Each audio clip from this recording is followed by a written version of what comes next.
Greetings to you from Phoenix, Arizona. Once again, this is Tony E. Denton coming to you from my office here in the area on June 10th, 2016. Today I'd like to talk a little bit about Revelation chapter 1 and verse 7. And I'm going to get right into it without much introduction. I'm going to start by saying simply this. I don't believe this verse supports a future physical coming of Jesus. By future, I mean future to us today. And I'm going to give you 5 reasons for this. Number 1, the original term for behold is idou, I-D-O-U. It means to consider by looking at and or listening to. It's used 218 times in the New Testament and always refers to something that the one addressed has, can, or will experience and or be affected by within his lifetime. Okay, now swallow that one. This word is always used 218 times to refer to something that the one addressed has, can, or will experience and or be affected by within his lifetime. If more than one is addressed, then the statement is understood to refer to the generation of those addressed. Check them out, all 218 of them. Even the 10 or so that are quotes from the Old Testament were being applied to the audience as being fulfilled in their lifetime. Now, if I'm not pulling your leg, then consider these passages. To the city of Jerusalem in AD 30, Jesus said, behold, there's that word again, I-D-O-U, behold, your house, the people of that generation, the ones to whom he was speaking, your house is left to you desolate, Matthew 23:38. To some Jewish ladies, Jesus said, daughters of Jerusalem, don't weep for me, but weep for yourselves and your children. For indeed, the days are coming. The word indeed there is behold, I-D-O-U. For indeed the days are coming, present tense, days of their generation when their children will be living. The days are coming in which they will say, blessed are the barren, the wombs that never bore, and the breasts which never nursed. Luke 23:29. After James wrote to some Christians saying that the coming of the Lord is at hand, chapter 5, verse 8, he then said, behold, idou, the judge is standing at the door. Verse 9. Jesus said in Revelation 22:7 and 12, behold, idou, I am coming quickly. By the way, most folks don't want to accept that the statement I am coming quickly refers to imminence. They say it rather refers to quickness of speed when he does finally come. But the problem with this is that if such were what Jesus actually had in mind, he would have said, I will come quickly, not I am coming quickly. Besides, in verse 12, Jesus quoted nearly verbatim his statement decades before in Matthew 16:27 and 28 that he'll come in the lifetime of those to whom he was speaking. Jesus said in Revelation 16 verse 15, behold, idou, I am coming as a thief. Again, not I will come, but I am coming. I'm on the way, in other words. It's imminent. Then, of course, there's our text. After John made 2 very imminent statements in chapter 1, verse 1, and chapter 1, verse 3 Revelation, events that will happen soon, and the time is almost here, he then said of Jesus in verse 7, behold, idou, he is coming, present tense as if he's on his way, not he will come. Check out verse 8 and how that you see the phrase is coming in that verse, literally speaking. This explains why it actually was so important for the recipients of his letter to behold, to listen up and heed the things he wrote about, verse 3, Revelation 1. By the way, there are at least 14 imminent time statements throughout Revelation. Before leaving this point, consider this. If this book concerned events that were to occur within just a few years of John's writing, within the lifetime of the recipients of this book, which is what the language implies very clearly, within that generation, Matthew 24:30 and 34, then, unless we're going to claim that Jesus returned in a physical fashion in the first century, we must conclude that verse 7 of Revelation chapter 1 wasn't meant to be understood to teach that Jesus would come in a literal, physical manner. Okay? State that one more time. Since the coming of Revelation 1 verse 7 was imminent within their generation and would take place in that time, then, unless we're going to say Jesus came physically in that time, returned in his second coming physically, then he didn't return physically, and we must reconsider our view of the second coming. Okay, so that's number one. I don't believe Revelation 1 verse 7 is referring to a future physical coming of Jesus, first of all, because of the word behold and how it's used all 218 times. Number two, besides the fact that, as is normally the case when studying end-time passages, the timing of the event of this passage defines the nature of it as not being literal physical, then this is also obviously a judgment passage. And when deity is spoken of as coming by means of clouds in judgment passages, the clouds represented the army or armies through which God was exercising his judgment. Against Egypt, in Isaiah 19 verse 1, it says, "The Lord rides on a swift cloud and will come into Egypt." How? Via the Assyrian army, chapter 20 verse 4 of Isaiah. Against Nineveh, in the book of Nahum, chapter 1 verse 3 tells us that the Lord has his way in the whirlwind and in the storm, and the clouds are the dust of his feet. What army or who created this cloud of dust? The Babylonian army. And against Jerusalem, Zephaniah foretold of her ultimate demise at the hands of the Romans in chapter 1 verses 14 through 18. Verse 15 alluding to the day of her demise as a day of clouds. Dust clouds, might I say. So, that's number two. That's the second reason I don't believe Revelation 1 verse 7 is talking about something future, because clouds refer to the concept of an army coming against somebody. And Jerusalem had an army coming against them around the time of AD 70, the Roman army, who took them out. Number three, third reason I don't believe Revelation 1 verse 7 is talking about a future physical coming. The original term, opsatai, from optomai, for the word see in that verse, in the clause, every eye shall see him, doesn't necessarily mean to look at something in a literal physical manner. James Strong, as well as W.E. Vine, says that optomai is an alternate of horao, and in agreement with Thayer's lexicon, he defined horao as to discern clearly, physically or mentally, throwing the word perceive in there. To discern clearly, physically or mentally, to perceive. Vines, under the English word appear, agrees, of course, that it can refer to literally looking upon something, but also says that it can and is used to refer to mental perception. He wrote, subjectively, with reference to an inward impression or a spiritual experience or a mental occupation. Most of the time, this word is used in the New Testament or in the Bible. If you talk about the Greek Old Covenant scriptures, the Septuagint or whatever, it's going to refer to perception, not literal physical seeing. It's like we say today all the time. We'll say, now, see, here's what I'm saying. The word see, S-E-E. We use that way all the time. See, here's what I'm saying. We're talking about it in a mental perception manner or context.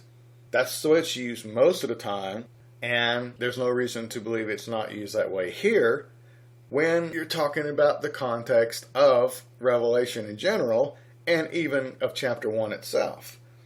And the words we've already looked at, like the first word for behold, idu, carries the concept of perception. So this term, optomai or opsatai, is used in just such a fashion in the following verses, and I'm going to give you some of those, and you'll see. There you go. See how I'm using the word see right there. In Acts chapter 18, verse 15, Gallio told the Jews who wanted Paul judged, "If it's a question of your law, see to it yourselves." Surely we can see that this is a figure of speech, not literal physical seeing of something, some object, Compare that with Matthew 27:4 and 24. In John 3 verse 36, John the Baptist said, "He who believes in the Son has everlasting life, but he who does not believe in the Son shall not see life." Surely to see life here means to experience it, not to physically see something or some object, but to perceive it in the sense of experiencing it or vice versa. In Luke 3 verse 6, John the Baptist said of Jesus that all flesh shall see the salvation of God. How do you see the salvation of God? You perceive it. Especially since salvation is inextricably linked to Christ's coming, such as in Romans 13:11, Hebrews 9:28, and 1 Peter 1 through 12, especially verse 5 of that particular section. Also confer Hebrews 1:14 with 1 Peter 1:4 through 5. Then Luke himself even recorded Jesus as saying, in the context of Jerusalem's demise, that when these things begin to happen, look up and lift up your heads, because your redemption draws near. This is kingdom redemption, verse 31. Certainly John meant that his generation would perceive that the promised salvation has been fulfilled at last. Okay, so Revelation 1:7, salvation is inextricably linked with Christ's coming. So John was talking about what they would perceive in their time as the finished salvation, the accomplished work of Christ. Also, personally, I can't seem to help but see a close connection between Luke 3 verse 6 and Revelation 1 verse 7. Just compare every eye shall see him who comes with salvation, and all flesh shall see the salvation of God in Luke 3. That fits together just too perfectly. If Luke 3 is talking about perception and not literally physically seeing Jesus floating in the air in a physical body, then why not Revelation 1 verse 7? Same context, essentially, the immediate context, the idea of the coming and the salvation coming with him and so on. Well, now that we've touched on imminent time indicators and the term for see here in Revelation 1 verse 7, let's put these two ideas together by consulting one statement in particular that John himself may have witnessed Jesus saying. To the high priest Caiaphas and his cohorts in Matthew 26:64, Jesus affirmed, "Hereafter you," plural, that's the plural you in Greek, "will see the Son of Man sitting at the right hand of the power and coming on the clouds." There are at least two important things to notice in that verse. Number one, the original term for hereafter is the Greek word arti, A-R-T-I, about which Thayer says, properly marking time closely connected to the present. That is, when the speaker was speaking it, or the writer was writing it. So, the term hereafter in Matthew 26:64 is a term of imminence. It means soon. That they, the ones to whom he was speaking, would see Jesus coming. Again, see literally, physically, or would they perceive his return? So this is no doubt why the contemporary English version translates Matthew 26:64 with Jesus saying, "Soon you will see." In fact, the New King James Version translates arti as now 25 out of 36 times. Why they didn't do it here? Well, you can probably understand why they didn't do it here. If they're futurists, if they believe Christ is coming sometime in our future, it wouldn't really fit very well for them. So they used hereafter. At other times, it's translated as present hour, and this day. In fact, I think Matthew 26:64 is the only time they translated it hereafter. Other times it was now, present hour, this day, etc. And secondly, the original term for see in Matthew 26:64 is from optimi that we just studied, the same word. And since Jesus modified this seeing by the time-limiting term arti, meaning that it was not impossible for these very men to still be living 40 years later, high priests could be as young as 30 years old, and since Jesus didn't literally physically show up in AD 70, then this seeing was of a spiritual nature, or a figurative nature. by the fulfillment of his predictions of Jerusalem's demise at the hands of the Romans, they were perceiving his return. That he, like his father before him, was coming against them as his enemies through the Roman army. By the way, it even seems clear that Caiaphas understood Jesus to be speaking apocalyptically, not literally. For verses 65 and 66 have him throwing a fit concerning Jesus identifying himself with Yahweh.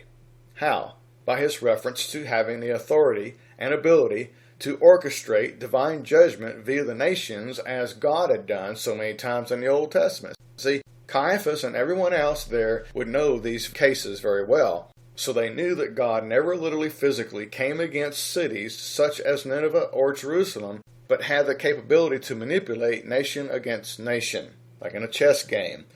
Besides that, they would also recognize that Jesus was identifying himself with the specific messianic prophecies of such passages as Isaiah 40 verse 5 and Daniel 7 verse 13, passages that would of course also apply to Revelation 1 and verse 7. So check those out when you have a moment. So let's get back to Revelation 1 verse 7.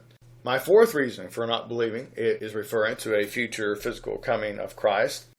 Similar to a thought we gleaned from Matthew 26:64, as well as having established the timing of this event, the next phrase, even they who pierced him, in Revelation 1 verse 7, is just another indicator that John was referring to Jesus' AD 70 coming. For those, notice a plural here, and in Revelation 1 verse 7, that is the Jews who caused it, who pierced Jesus, could have still been alive at the time. And there's something else that just must be considered here, but we have to add in the next and last clause to get the full impact, so let's make this number 5. My fifth reason for why Revelation 1 verse 7 isn't referring to a future physical coming of Christ. It says, all the tribes of the earth will mourn because of him. These two declarations, even those who pierced him, all the tribes of the earth will mourn because of him, make it abundantly clear that John was quoting from a well-known prophecy, the prophecy of Zechariah 12 verse 10. And this wasn't the first time John had referenced that prophecy. At the crucifixion of Christ in John 19 verse 37, he quoted it after he recorded the spearing of Jesus' side in verse 34. In John 19, there was a deductive or the retrospective fulfillment of this prophecy, while in Revelation 1 verse 7, John applied this prophecy to its actual fulfillment. Now, in keeping with the theme of allowing the Bible to explain the Bible, let's read verses 10 through 12 of Zechariah chapter 12, and then make a couple of comments. Zechariah chapter 12, verses 10 through 12. I will pour out on the house of David and on the inhabitants of Jerusalem the spirit of grace and supplication. Then they will look on me whom they pierced. Yes, they will mourn for him as one mourns for his only son, and grieve for him as one grieves for a firstborn. In that day there shall be a great mourning in Jerusalem, like the mourning at Hadad Ramon in the plain of Megiddo. And the land shall mourn, every family by itself, etc. Firstly, this prophecy is clearly specifically about Jerusalem's demise. All you have to do, besides reading the passage we just read where it mentions Jerusalem, is check out Zechariah chapter 14. He goes right on in chapter 14 to describe Jerusalem's final demise in AD 70. And secondly, John connected both the death and the coming of the Messiah to the end of the city of Jerusalem and the people of the house of David. That's pretty clear stuff if we let the Bible explain the Bible. Furthermore, in Luke 23, verses 28 through 30, Jesus seemed to have the same prophecy in mind when he addressed the daughters of Jerusalem concerning who they would actually be mourning for. Their children, those who would live long enough to experience the demise of Jerusalem and her temple. Also, in both Zechariah 12 verse 12 and Revelation 1 verse 7, the original term G-E-S, ges, is found. However, though the New King James Version as well as the Septuagint render it land in Zechariah, for some reason Even though David's people and the word tribes is used in these contexts, it was translated earth in Revelation. Explain that one to me if there's not some bias somewhere in a translation. And this isn't the only time the translators demonstrated their bias. In Jesus' discourse about Jerusalem's demise in Luke 21:23 through 25, it can be clearly seen again. While they translated Gais as land in verse 23, they decided to turn around and translate it as earth in verse 25. Just check out verse 26 in reference to that. That's the sort of thing that has caused so much end times confusion over the last few centuries. If, for example, translators had never clearly, erroneously translated eon, A-I-O-N, as world instead of age in nearly every case, such as Matthew 24:3, I seriously doubt that we'd have near the problems over this topic that we currently possess. People just ate it up, creating all sorts of doctrines around erroneous translations of Greek words. And lastly, but related to number 5, the sixth reason I don't believe Revelation 1 verse 7 is speaking about a future to us physical coming of Christ. Number 6, it seems that every reference Bible and scholar refer to Daniel 7:13 in connection with Revelation 1 verse 7. Besides the fact that I agree with that, two things are interesting about this. Number 1, in his Olivet Discourse, Jesus clearly referred to Daniel 7:13 and Matthew 24 verse 30, which incidentally wasn't the only time he brought up the prophet Daniel.